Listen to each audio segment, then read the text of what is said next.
Hey everyone, and welcome to a brand new review of the Viltrox 15mm 1.7 lens for APS-C sensor cameras.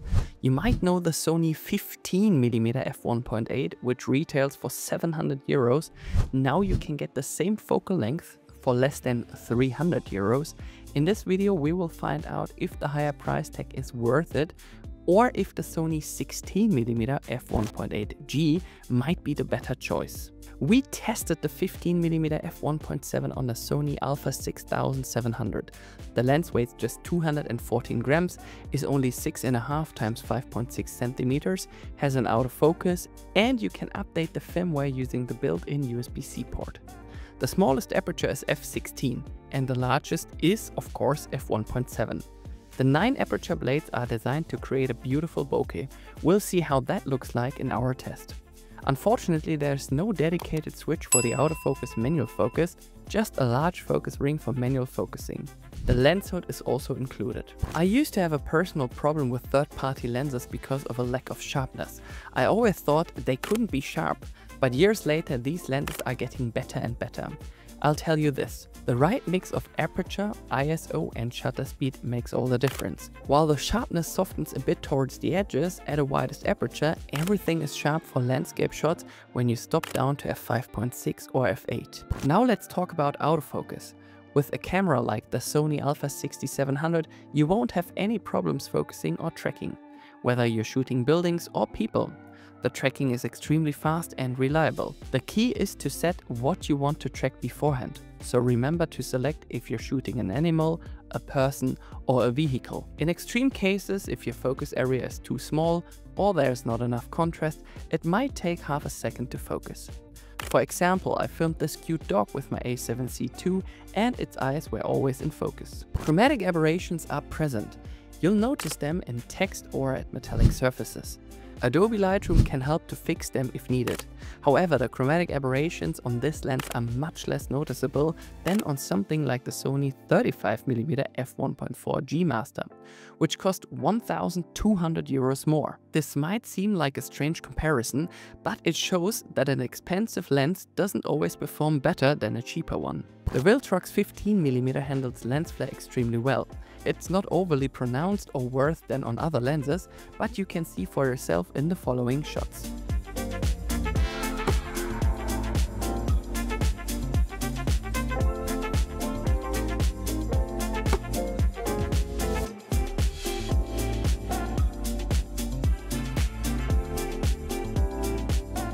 The vignetting, however, is quite noticeable and more with the Sony 15mm or 16mm lenses. It's less obvious in videos but much more visible in photos. If it bothers you, you can easily correct it in Adobe Lightroom. You can also take cool portraits with a wide-angle lens. This is also a great focal length for event photographers or taking group photos at weddings. The creative possibilities are endless.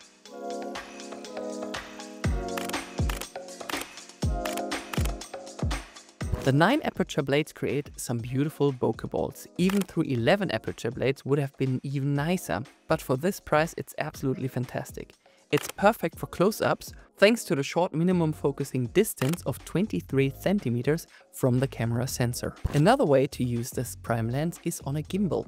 Its lightweight makes it perfect for a gimbal like the Ronin RS4 Mini when paired with a light Sony camera body. I bought this lens to a birthday party and thought this is a great lens to shoot decorations, interior or architecture. You won't even notice the weight. And if you want to shoot the night sky, the f1.7 aperture means you won't have to push the ISO as high.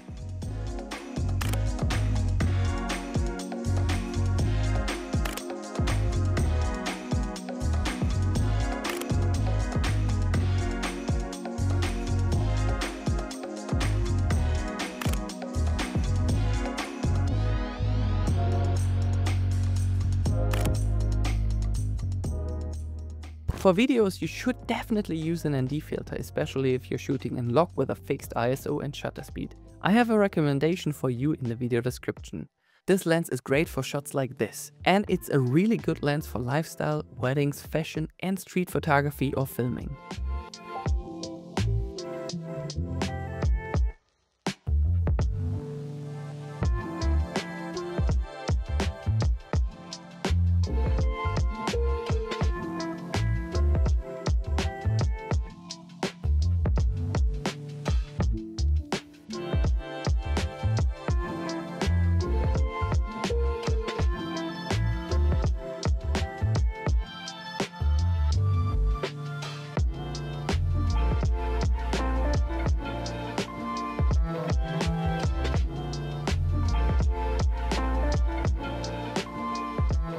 You can, of course, use this lens for vlogging, however you won't have a 15mm field of view because you have to account the crop factor. So with a 1.5x crop factor, the field of view becomes 22.5mm. This is still better than a 24mm lens. Just remember to use an ND filter when shooting in daylight with a wide open aperture. And if you think about getting this lens to vlog yourself, I can tell you it's a brilliant lens for indoors if you're sitting at your desk, or if you travel a lot and you hold this camera like this one, the A7600, in your hands.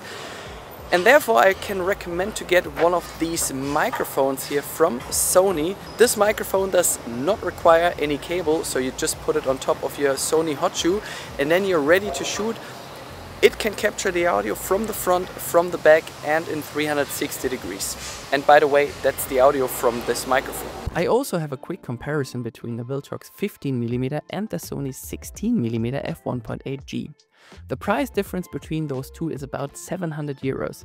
If you're thinking about getting a full frame camera like the A7 IV or the A7C II, then I would pay the extra money for the Sony lens. To summarize, for 270 euros, you get a 15mm wide-angle lens with a 1.7 aperture for the Sony E-mount.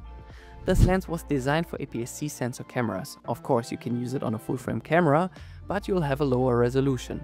You get a USB-C port for firmware updates, 9 aperture blades for nice blur background, and a short minimum focusing distance, all in a lens that weighs only 214 grams. I wouldn't buy this lens for a full-frame camera. If you shoot a lot of photos and videos with your APS-C camera and don't want to spend a lot of money, you can buy it using the link in the video description. You will also find a discount code for your order. What do you think about these shots? I'm curious to hear your opinion.